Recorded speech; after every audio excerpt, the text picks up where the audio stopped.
অনেক মানুষ গরুর দুধ বিক্রি করেন, আবার দুধের মধ্যে পানি ঢেলে বিক্রি করেন। মান গাস্সা লাইসা মিন্না, যারা মানুষে মিলাউট করে, যেমতো পেট্রোলের লগে কেরাসিন মিলাইলায়, ডিজেল মিলাইলায়, চাউলের লগে ফাত্তর বালু মিলাইলায়, আর ওলা চিনির লগে কোনো মানুষে লবণ মিলাইলায়, দানোর লগে খাখর মিলাইলায়, দুধের লগে ফানি মিলাইলায়। নবীজে ফরমাইন লাইসা মিন্না, ইগো আমার তাকি নাই, আমার তরিকা তাকি নাই, বা আমার উম্মত তাকি নাই, আমার আদেশ তাকি নাই, আমার শরীয়ত তাকি নাই। আমি নবীয়ে যে নবুয়তি দাওয়াত তবলিগর হাম লইয়া আইছি যে শরীয়তি কুতাকি নাই, হে তার মনমানি করে। ইলা যদি কোনো মানুষে করে তাহলে ই মানুষ সকলে এবাদত ফাঁসিব। যেহেতু দুধ 1 লিটারের দাম 80 টাকা, আর ফানি 1 লিটারের দাম হয়তো 10 টাকা, আর না 15 টাকা।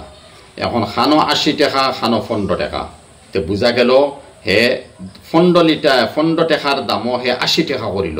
ও যে হক মাঝখানোর দাবিয়া খার, কেয়ামতর দিন হকর বিচার হইব, তোমার নেকি এরে দিবাই, আর তোমার নেকি যদি তাহে না, তে তোমার আল্লাহর তরফ তাকি আল্লাহ ই মানুষরে নেকি দিব, তার বদি হোক নাই তুমি লইয়া তুমি জাহান্নামে যাইবাই। এর লাগিয়া ই মতো খাম দুকার খাম উম্মতে সরুক কানা, উম্মত বড় জালিম বঞ্চন শরীয়তের উপরে জুলুম চালাইতরা।